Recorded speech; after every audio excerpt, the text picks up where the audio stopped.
Welcome to the Selling Show, where we unpack, repack, and break down exactly how top experts sell their ideas, their value, and their services. This is your host, David Newman, and you are in the right place if you want better clients, bigger deals, and higher fees.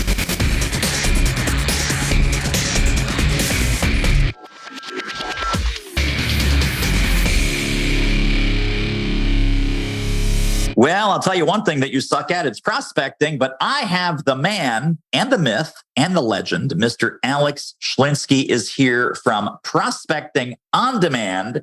Alex, welcome to the show. Thank you so much for having me, David. Tell us about the empire that you have, and then what brought you to the work that you're doing today. And then I've got a zillion questions about prospecting and sales on which you're going to be a genius. But tell us how Alex became Alex. Well, it started back in 1991 when I was born on a starry night in Hollywood, Florida. Okay, fine. I'll accelerate the story a little bit. Yeah, so long story short, both of my parents were entrepreneurs. My dad was a financial advisor. My mom was an art studio owner and teacher. She had over 1,000 students in a decade and was just super successful in that and really inspired me to want to become an entrepreneur. During college, as I was getting prepped to either become an attorney or a psychologist, which I quickly realized thereafter I didn't want to do, I created a side hustle business, which ended up becoming my personal injury attorney marketing agency for firms. I didn't realize that it could be such a great business opportunity until I started seeing ads for this type of business and biz op about 4 years later from, the Selvinses of the world. So I was already making $7,000 to $15,000 a month on the side for like 4 years in college before recognizing the opportunity I had to scale this. Got mentorship from about 2014 to about 2016. That really accelerated the growth of my agency. And then I realized I really wanted community. And that's when I built out Prospecting on Demand, which I've been running for the last 6 years or so. And that kind of catches us up. It's not all the details or stories. Inside of that, I had open heart surgery. I had my first child. I got married to my high school sweetheart, who's my co-owner of our businesses. I worked with the UFC and the Miami Dolphins. So lots of interesting experiences over the last 12 years, but that's the short version. Really, really great. So the business as it is today, tell me about the different revenue streams, what you do, how you do it, and kind of give us the overview of the Prospecting on Demand empire. Yeah, great question. So there's two main businesses. And then there's a couple side hustles or businesses that I'm working on as we speak right now at the time of the recording. The two main businesses are my longest term business, which is Sky Social Media. It's a marketing agency for personal injury attorneys, pretty much solely offer PPC advertising to personal injury attorneys in the United States.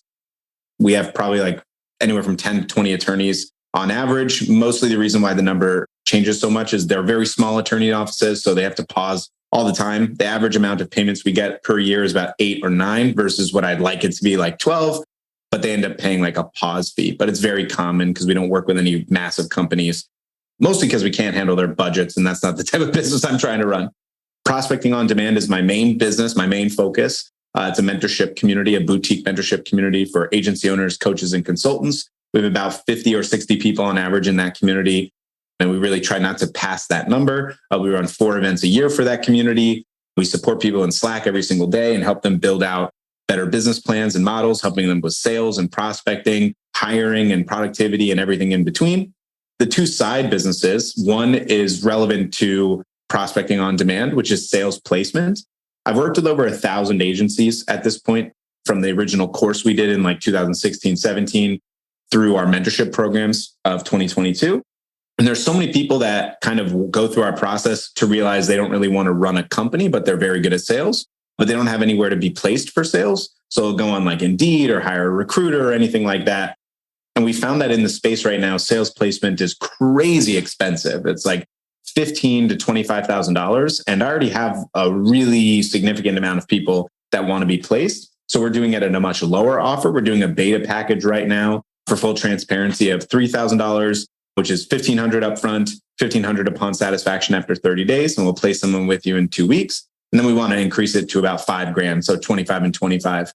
And I think that will be one of our, standard offers that we have for people in POD and outside of POD ongoing, just to go at the lower end of the market instead of trying to compete with, we're going to give you 50 closers and 20 salespeople, and it's going to be 30 Gs, and we're going to coach them for a year. We're just going opposite route. So that's still very much in its infancy. Sold probably 4 of those so far, going well, but it's still very early. And then the other one, and you and I have had a personal conversation about this outside of our podcast, is more speaking engagements. So actually, I'm at the time of this recording going on Wednesday and speaking at Harvard University. I spoke at Columbia University about a month and a half ago. I'm hoping to speak at Traffic and Conversion this year and just working more on creating more of a speaking business. I love speaking. I'm very passionate about it. Doesn't have to be business. Neither one of Columbia or Harvard were business speeches.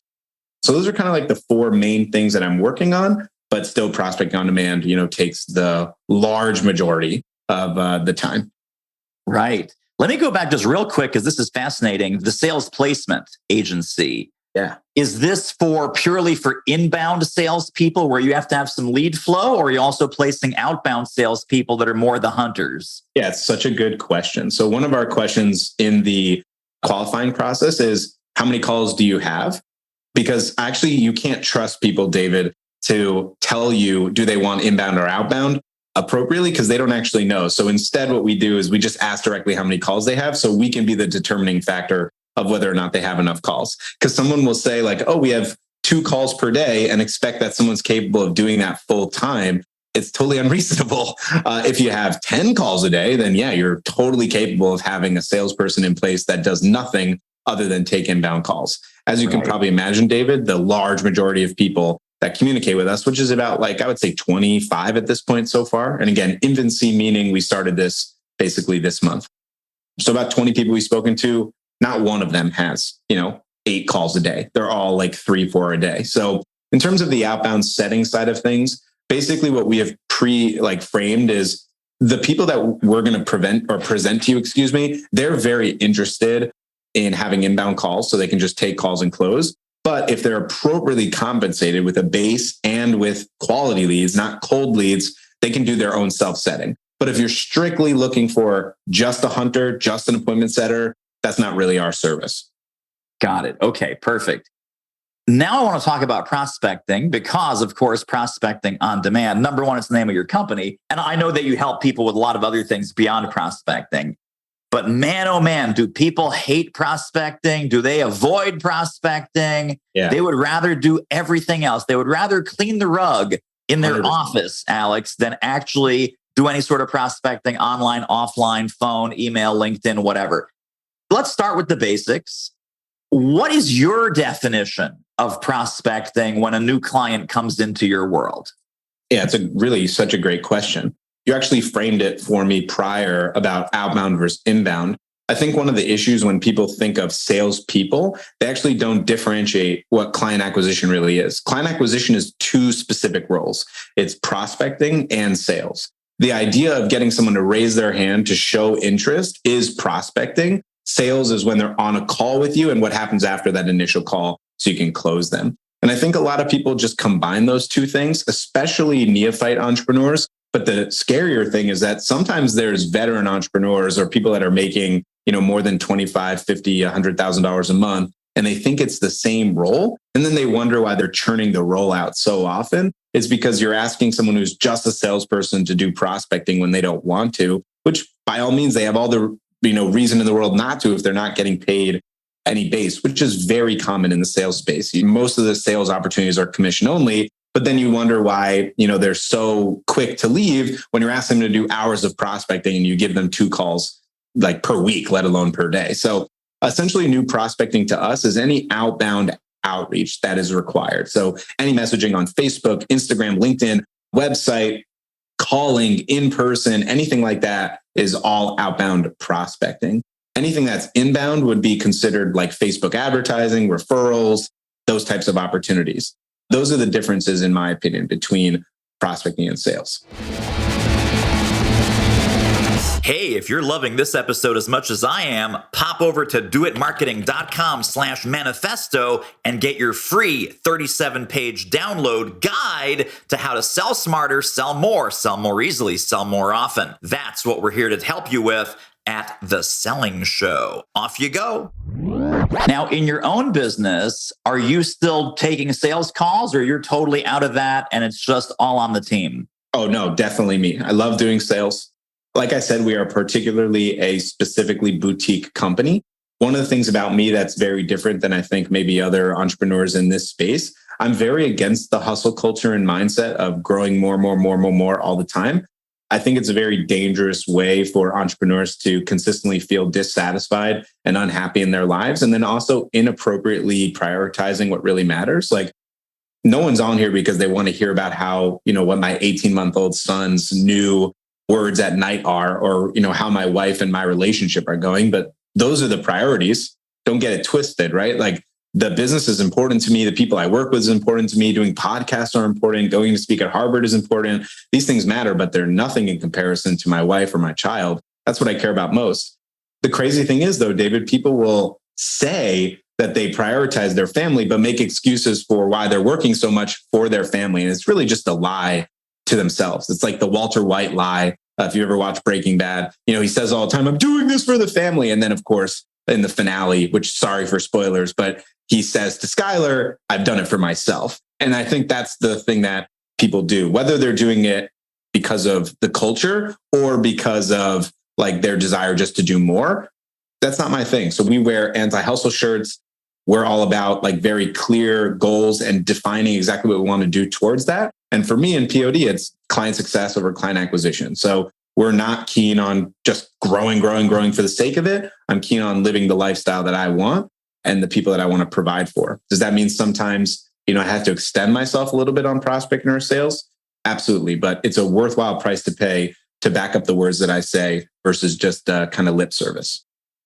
Well, can we dig into kind of like the sales, get our hands dirty in some kind of blocking and tackling around sales calls? Absolutely. I love it. Let's do it. I know it's one of your favorite things. It's also one of your superpowers. So there's a lot of philosophies around sales and sales calls.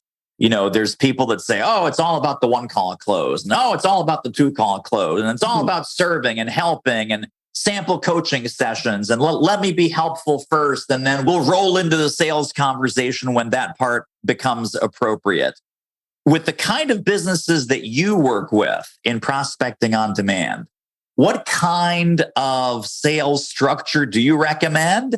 And is it really about the one, if you've done everything else the right way, which I want to ask you about as well, is it really about the one call close? Yeah, it's such a great question. So I'm definitely a big proponent of the one call close. Perhaps not the way that you anticipate or your audience anticipates. The reason that I'm such a big believer of the one call close is for what our most valuable asset is. The reality is most people, especially prospects, get on sales conversations. They are in the position of thinking the most valuable asset I have right now for David or Alex or audience member listening right now is my credit card. But it's not. It's actually the time that they're already giving you for nothing. You're not paying anyone to get on a call with you. You might be paying Facebook to run ads to get that person on a call, but you're not paying them to get on a call with you. And when they take a call with you, just like I brought up my son or my wife prior, that person has other people in their life that matter, whether it's clients, family, friends, themselves, etc., that they are now giving time that they cannot give ever again, right? The time never comes back. You can never get it back. They're giving it to you at no cost. So in appreciation of their time and your time, that's why I'm a big proponent of the one call close. Not just because you're going to force someone to get paid on the first call. It's to avoid this weird tactic of, I have a non-custom offer. It's the same offer all the time. But just because of old-fashioned sales methods, I'm going to do a 20-minute qualifying call, and then I'm going to schedule them for the next day for a demo. It's like, why? The time is already here. You know the offer. You have them qualified. Just do the demo. Just do it right now. And those are the frameworks that I'm a big proponent on in the one call close, because it is a service, but ultimately it's a service of your time and their time, and allows you to lean into that so heavily at the beginning of the call so that they can feel confident to say, wow, actually, I'm already giving my most valuable asset. So when they want to give you their credit card at the end, it's a lot easier for them because they already gave you their time at no cost. You mentioned a critical word, and I know this is a word that you really lean on with your clients, which is frameworks. A lot of people say, Alex, give me the words. Give me the exact template that I need to say, hey, Alex, great to have you on the call today. Tell me what brought you to today's call. And then it's totally scripted, totally stilted, totally dead. Script versus framework. Talk to me. Yeah, 100%. It's frameworks all day. Scripts are what create salespeople that are unnatural. It creates this weird Q&A process. It also preps you for like having a pre-prepared response. If you're doing pre-prepared responses, you're not actually doing sales calls. You might as well not be listening to the person you're speaking to. Empathy and listening really matters. My dad, when I was younger, used to tell me all the time, listening and hearing are two different things, right? Listening is like the sound of your like vacuum cleaner that you've like, just sounded off. You don't hear it anymore, or your AC machine. And hearing is like taking in the information, understanding what they're saying, and then repeating it back, reframing it back, or answering a specific question they have. And that's really important in sales, really hearing your prospects. I've done a sales audit before for a client that joined POD. And one of the first calls we listened to, this woman basically says on the call to him, like, David, unfortunately, I lost my dog recently and it's been really tough. And then business itself has been really challenging. And, my son is learning disabled and it's just been a really hard year. And because of COVID, the business is going down and it's just been tough. And his response was, that's super awesome. I'm really confident I can help you. Oh my gosh. Because he wasn't listening to what she was saying. He was just prepared on, Alex has told me to say, great. And let's talk about it. And that's just a perfect example of not really listening to someone. And someone on this audience right now might be listening and thinking, well, that guy's an idiot. It's not. He's very sharp. He's a very intelligent person. It's just, this is what happens when you get so used to scripts. You get so off course of who you are that you second guess what you're doing. So if I can just simplify this process into 3 major things for you overall, because I get asked a lot, like, what's the 80-20 on sales? Like, what 20% of effort can I put in to get 80% of the results? And there's really 2 main things, and then I'll add a 3rd one. The 2 main ones are, number 1, the second frame on every call, which is why you're on this call frame. And David kind of did it, but he did it in a lackadaisical, scripted way. And I'll do it in a non-scripted, formatted way, which looks like this in 3, 2, 1. David, like I mentioned, man, I'm super grateful and appreciative of your time. I want to make sure I maximize this time for you. Obviously, time that you're spending with me here today is time you're not with your friends or your family or your clients or yourself or catching up on Westworld. You're here with me today, and I want to make sure I deliver for you. Why are you giving me your time so I can make sure this is a worthwhile call? When you do that, what ends up happening is you usually get one of 3 responses. You'll get the joking response I made earlier, of like, it started back in 1985. And they'll start telling you this crazy long story about their life and business. And at the end, you have to just reframe what they told you with something like, that was a lot. Really appreciate your thoroughness. I just want to recap what I heard in a simple format so I can make sure that I got what you needed. Basically, you've been in the entrepreneur game for some time. You've been struggling with your agency recently, and you're looking for appropriate mentorship to get you back towards like $50,000 a month, right? Perfect. Okay. And you're hoping I could be that person? Great. Now you have a really strong frame of what that call is going to be. The other 2 responses potentially from that are the person that realizes quickly, you messaged me on LinkedIn, so I thought I would just jump on. Meaning when you frame it for them that way, they quickly realize that they're being very willy-nilly with their time. And when someone frames for you that you're being willy-nilly with your time, because everyone is, me included, at some points in their lives, it makes you really uncomfortable. It's not that you want to make the prospect uncomfortable. You just want them to reconsider actually why they gave you their time. And if they say they're not sure, that's probably a good indication they're not going to buy from you because there's no urgency for them to buy from you. That doesn't mean it's not worthwhile to do the call. It just means it's worthwhile to be upfront about that transparency. Like, hey, if there's no urgency or reasoning you gave me your time, I don't want to waste it. Like, I do this specific thing. Do you want this specific thing? And if they say yes, then you can continue. And that response is the best response, but it's the most uncommon response, which is, David, I heard you're an amazing speaking coach. I want to get better at speaking and I want to know how to do marketing effective for it. I heard you're the best in the world at it. I saw your ad. I clicked on it. I'm hoping that you can help me. Bam. Now you know exactly what they want. So that's number 1 on the 80-20, just that specifically, the why are you on this call frame. The second 80-20 principle is telling, not asking. And this is probably the most uncomfortable thing for most people. Most people end calls, David, with well, what do you think? Like, do you want this implemented? Is this what you're hoping for? It's like a very classic sales technique that I think has just been very played out. And ultimately, it doesn't really ascribe what is true about most people, which is people want to be diagnosed and told what to do, but they want the freedom of choice. So they don't want to be forced, but they want to be told. And there's a big difference between those two things, because here's the great thing. You have no control to force anyone ever at all. There's no magic abracadabra trick that's going to get someone to pay you, no matter how aggressive you are. And even if you're ultra aggressive and someone pays you, you didn't force them to do it. That's on them. They have the ability of free choice on their own volition. But telling someone to do it is much more impactful. People like to be sold. It's crazy because a lot of people think sales is a bad word, but the reality is, why do people go to restaurants and say, hey, what do you like on the menu? They want the waiter to not be like, I like everything, because that's not a good salesperson. They want the waiter to say, if you've never had the blueberry pie, I cannot recommend it enough. It is the best thing on this menu. You must have it. You know, the chances of that person buying the blueberry pie is significantly higher now, even if they hate blueberries. It's so common. It happens all the time. So telling someone at the end of calls is key. It's telling them to do it. David, this is exactly what you need. It's why you got on this call. We should do this. We should be working together. If you can do that confidently with actual conviction, with authenticity, with comfort, and ultimately the actual acknowledgement that you're the best at what you do, it's going to make a massive difference. So those are two of the main things that will make a huge difference in your sales. So this is fascinating. I have never, ever heard you should tell them that this is the program, this is it. 99% of sales training, and this is brilliant, by the way, but 99% of sales training is all about questioning, right? Does what we talked about so far, Alex, make sense? Does this sound like something that you'd like to do? Our next intake is August 1st. Would you like to be part of that?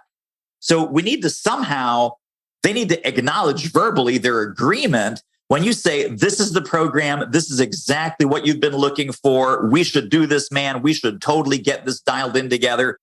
Let's go to Hollywood. Those are all statements, including let's go to Hollywood. That's my new favorite. Let's go to Hollywood together. How do you get them to agree without making it a question? Such a good question. I love the framing of what you're asking. Really quick, in terms of why I've moved away from the questions at the end of the call instead of statements or telling, what we found is you go through the whole call on qualification formats, asking questions, right? At the sales portion, when you're going through your product and what you do and what your offer is and how the format works and the results that you've had, the questions that you're asking are, do you want this? Is this what you were hoping for? Does this make sense to you? Do you have any questions about this? You're already asking the whole call. So at the end, now the onus is on you not to ask anymore, it's to tell. Because frankly, and I won't curse here for the sake of it, but frankly, at the end of the call, who cares what they think?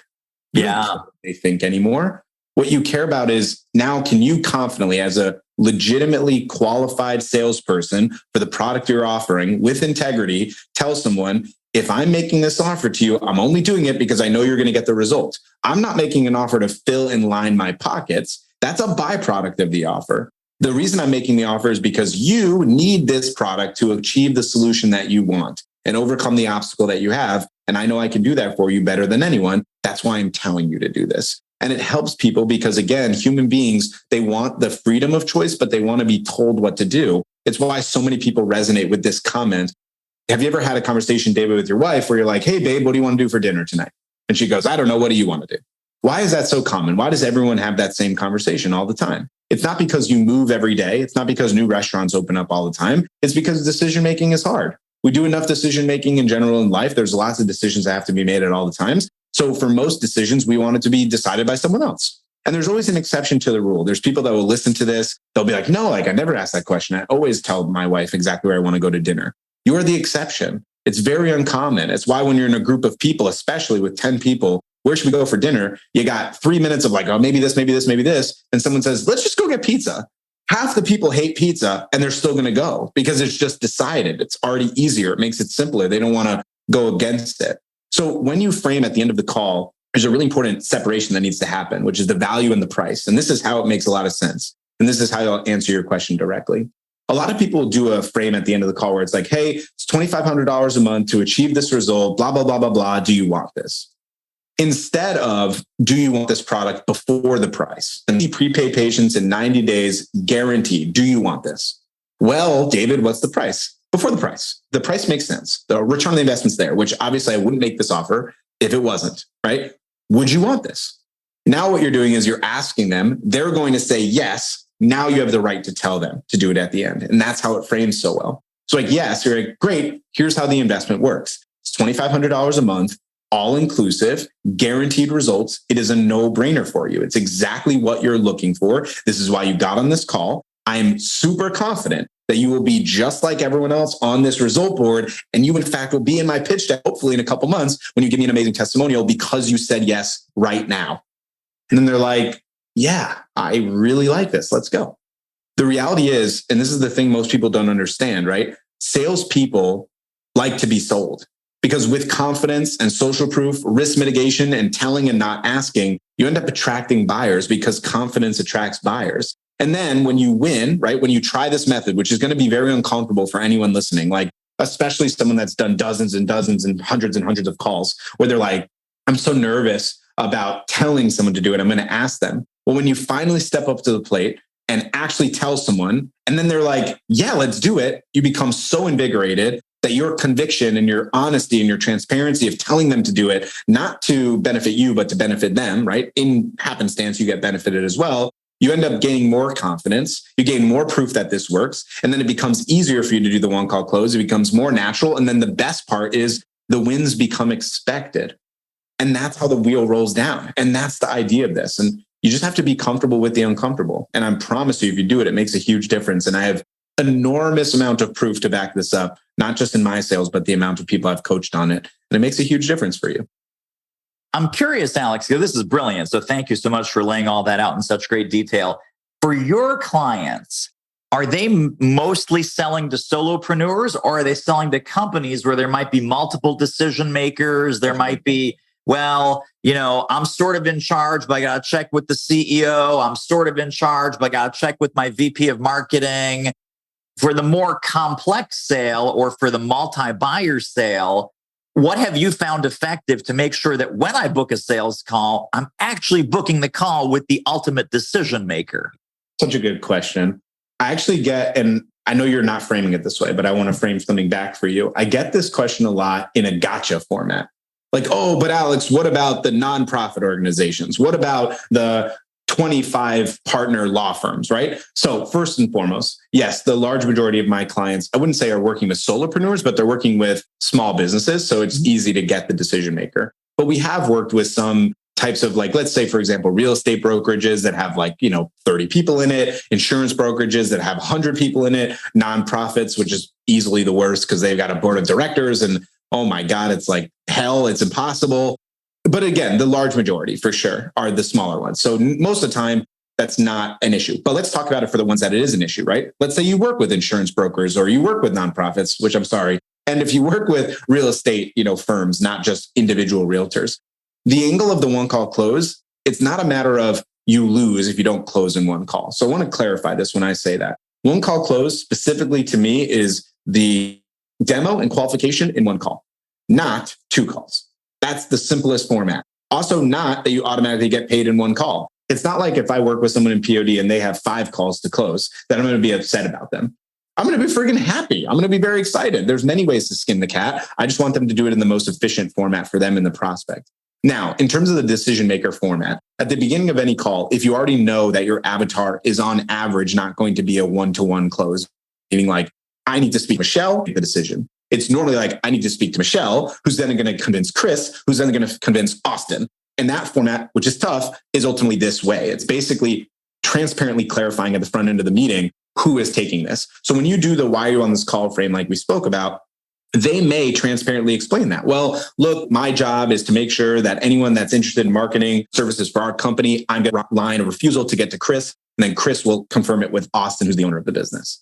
And then you explain to them, hey, I'm totally fine with doing this meeting. I just want to clarify what I need to do on this call for understanding purposes is I need to convince you that this is a worthwhile investment for your company so you can in turn convince Chris. Or is it that I get to speak to Chris next? And that ends up just being the same call 3 or 4 times. Is that great? No, but it's just the proxy of what needs to be done. Do I want that to be for any of my clients? No, but that's how it is. I mean, there's nothing you could do. There's no magic that you can do to just skip directly to the owner. The only ways to do that I have seen is usually if you know the person directly. So a religious affiliation is super valuable. The way I grew my attorney business when I was younger in college was my temple in South Florida had probably 20 attorneys. And I worked with half of them just by simply messaging them, be like, hey, I go to Young Israel of Hollywood. I'm Joshua Schlinsky's son and he's the president of our temple and I do this thing. Can we talk? And instead of speaking to the paralegal or marketing manager, I got to speak to the attorney right away. And it was a 5-minute call. You're Josh's son? Beer's money. That's usually how it went. Is that super common? No. Is that repeatable or scalable? No. Can it work for you? Sure. So yeah, when it comes down to these larger businesses, The reality is you have to be transparent about what the format has to be. And if that has to be, you need to speak to Michelle, to speak to Chris, to speak to Cheryl, then so be it. But that's how it goes. Wait. We're not just going to listen to this episode. There are downloads, there are resources, there are links, there are bonuses waiting for you on this episode's page when you go over to doitmarketing.com/podcast. That's right, doitmarketing.com/podcast. Grab the notes right under this episode. See you over there. So and I know that there's months of training that you have on this, but can we dig into objections for a moment? Please. Okay. So the most common objections, time, money, spouse, partner, not a good time, really busy. It's busy season. It's slow season. I have no money. I got to move money. I'm waiting for an inheritance, whatever it is. What are the mindset and the mind frame, if you will? So many times sellers buy in to the objection. And my philosophy is, I'm sure you share this with me, the moment that you buy into that objection is legit, you have lost the game. You just lost the game. So how do we keep with the sense of empathy, with the sense of trust and openness and relationship? Alex, you absolutely need this program. This is what you hopped on the call for, dude. Let's go make some magic together. David, I would love to. I just don't have the money in the bank right now. It's like, wow, I just did all this work. Come on, Alex, dude, step up. Give me your credit card. With authenticity and integrity and the listening and the hearing, how do we get better at objection handling? Such a good question. So it's similar to the scientific method, whereas you need to isolate the variables. That's the most important first step. One, the idea of trying to understand perception on your end is very hard. So some people ask me, how can you suss out whether or not it's a legitimate objection or it's, fake? They just don't want to say no. So there's a couple of different ways, but the first way is to first understand that you can't suss it out. There's no way to magically know the intention of someone else. It doesn't matter how much practice you have in hypnotherapy, how great you are at psychology, what your EQ is. I'm pretty good at all of those things. And, you can only estimate. You can never know for sure. And I can tell you firsthand, absolutely 100%, I've been categorically wrong on this before and right, where I'm like, oh, this guy's definitely BSing me. And then the next day he pays. That's happened many times. Also on the other frame, oh, this person's for sure being honest and then ghosts. I'm a human being, not some robot. I don't know exactly what someone else is thinking because I'm not inside their brain. That's the first. So in general, usually laying out the variables will help. But prior to that, I just want to provide one frame that I think will help a lot. There's a lot of training related to this on sales psychology, which is what I coach. And if you want objection handling help, if you text me 1 and then the letter C and C, so 1CC for one call close at 813-519-3922. That's again, 1CC, 813-519-3922. I'll send you my 10-minute video on how to handle all these objections. But before you do any objection handling, one of the things that you need to do is understand the priming, how priming works. When you're doing your call and you're framing all the time, like seed planting, when we're working together, this thing will be solved. Do you want this for your business? Yes. Is this what you were hoping for? Yes. Do you want results like Cheryl? Yes. The more that you're getting them to say yes, the more they're primed to say yes at the end. This is not some magic trick to get them to say yes. It's just providing them with the insight, realizing that they've said it so many times, the likelihood of them saying it again at the end is important.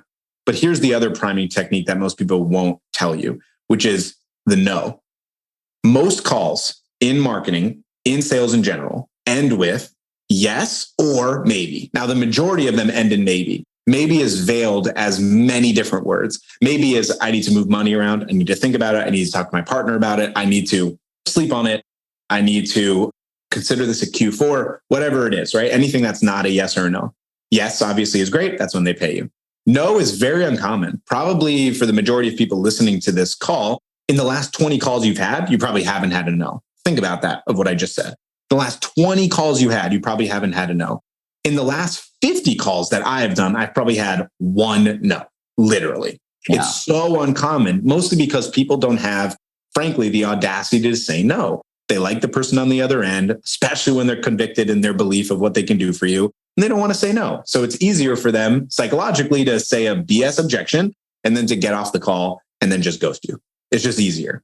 It's not the right thing to do, but that's how human beings are. That's the reality, right? Doesn't make anyone a bad person or anything. I've done it myself. I'm sure the audience members have done it. I'm not a bad person. You are not a bad person. It just happens. So what you want to do at the beginning of your frames is the yes or no frame. Right before you get into the offer, you explain, look, David, I'm about to break down for you in the next 10 minutes or so exactly what we do in prospecting on demand. And like I said, I believe so strongly that this is an amazing fit for you. And I believe you'll agree with me in the next 10 minutes. But I also want to just open you up to 2 potential responses, okay? I want you to say yes if you love this and want to work together, only after I'm done, and we'll be able to work together. But I also want you to know that it's 100% okay to say no. It's totally fine if you do not feel this is right for you, even though I'm convicted and confident that it is, for you to say no. And you will not hurt my feelings. I will not try to push or pressure you. In fact, if you're confident and categorically saying no, I'm probably just going to ask you a couple questions about things I could learn so I can change how my confidence works. Does that make sense to you? Are you okay with that? Yes. When you frame it that way, what ends up happening is now you've given them the opportunity to say no. Now, transparently, I don't do this that often. I'm not perfect. I try to practice what I preach. I don't do it perfectly every time. When you do it, though, it does end up leading to more no's in a good way. Maybe is not as good as a no, especially when a maybe is a veiled no, which a lot of them are. Okay, so now the question comes down to how do you handle the objection when it comes? And it's just isolating the variable. So let's just take one of them that you said, which was, David, I'd love to work together, but just financially right now, I can't swing it. Mm-hmm. Okay, got it. So I just want to clarify what you're saying to make sure we're on the same page. If financially you had the $2,000 to pay right now, we would be working together. Is that correct? Cool. Awesome. Understood. Is there anything else outside of that? Meaning if we figured out how to get you $2,000 in order to pay for this, is there anything else that would withhold you from making this investment? No. Okay. So strictly right now, the one stopgap, the one obstacle, the one barrier in front of us is you need the finances to be able to pay for this. Is that right? Understood. Well, here's the chicken versus egg scenario that we have, right? You need to get more clients to make more money, which is why you're considering working with me. But in order to work with me, you need the money to invest, to get more patients, to get more clients, to make more money. And now this cycle continues. How do I make sure that I don't follow up with you in 90 days and we're in the exact same spot, except we're 90 days late? How do we avoid that? Usually they won't have an answer. They're like, oh, I don't know, blah, blah, blah, blah, blah. Sometimes they'll be like, I'm going to go create a deal right now. Something like that, okay? Which you can hold them accountable to, which I'll talk about. But most of the time they won't have an answer. So then you say, okay, how willing are you to be creative with generating, the financing that you need to make this happen? Like, I'm open to creativity. And that's where you start identifying what financing options you have, whether it's PayPal credit, a business loan, credit card, friends or family, whatever it might be, right? Whatever your angles are, you provide them to them. If they're still like, this, that, the other, credit's bad. I don't know. I don't want to ask my friend this, the other. At some point, you have to be transparent and say, look, do I have permission to be blunt? Yeah, of course, David. Okay, well, here's the thing. At some point, you have to recognize that if you really want this bad enough, you will make it happen. When someone needs something and there's money involved, if you don't have it, if it's needed enough, it will come. So if you're not confident enough to ask your grandmother for this or your friend for this or to get financing for it, you may not need it bad enough. The question is, in 90 days, will you need it bad enough? In 120 days, will you need it bad enough? At what point will it come to the position that you've needed this really badly and now it's too late? And then you let them think about it, stew on it, etc. If they're open to any of the financing, meaning they're going to consider it, and they're also open to the idea of like getting it from a friend or something like that, or they're going to close another deal, this is where the deposit frame comes in. That's really valuable. So David, let's hold you more to your word and allow me to hold you to the fire to help you and get everything started on my end. I know we're going to work together. We just need to get the financing in order. So what I'd like you to do is put down a $500 deposit, completely refundable. We'll schedule a call from a week from today, which gives you more than enough time to figure out the financing options we discussed or close a deal. Okay. When you get on the call with me in a week from now, we'll have everything ready to go to launch. Or you'll say, hey, man, I couldn't make it happen. Please refund me. And we'll go from there. So you have a break glass in case of emergency. But that way, you're confident that you're doing this. We just need to make it work. Yeah. And that's the format. Very nice. And really, the trust piece is the credit card, right? If they go, oh, I'm not sure about the 500, Alex. I mean, I don't want to. Then it's like, dude, listen, it's refundable. If you're not willing to do the $500 refundable, then you must have done something wrong as the salesperson because there's a huge breach of trust there. Absolutely. And when they ask, why do you need the deposit? You explain, well, look, there's 2 reasons, one for me and one for you. Which one do you want to hear first? The one for me. Okay, well, for you, the reason being is when you say with your word that you want to work together, right? That's one motivation. But what ends up happening is a lot of people will get off this meeting and then their brain will attack them. Like you suddenly just start getting absolutely attacked by those little minions in your brain. And the minions in your brain are like, you can't afford this. You can't do this. Go figure something else out, right? And what's the definition of insanity? Doing the same things over and over and expecting different results. That's why you got on this call. That's why you want to make this investment. That's why you said it. The question is, will you back it up? The biggest fear and stopgap you have right now is the finances. As soon as the finances are down, even when you have the break glass in case of emergency, those minions, they're basically defeated in your brain because now the other army is coming in and the other army is saying, we need to make sure we can make the rest of this investment. We need this. You already put the money down. We already went through the fear. We need to make this happen. Let's go make this happen. That's truly why. And I've found this to be true so many times.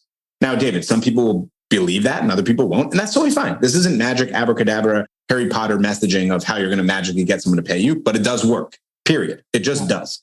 The other side is if they ask you, why is it beneficial for you? It's because what we're going to do is we're going to set up the entire game plan. We're going to have everything ready to press the button to start. And then that way we have no lag time and we're ready to go. And we'll do that for the $500 deposit.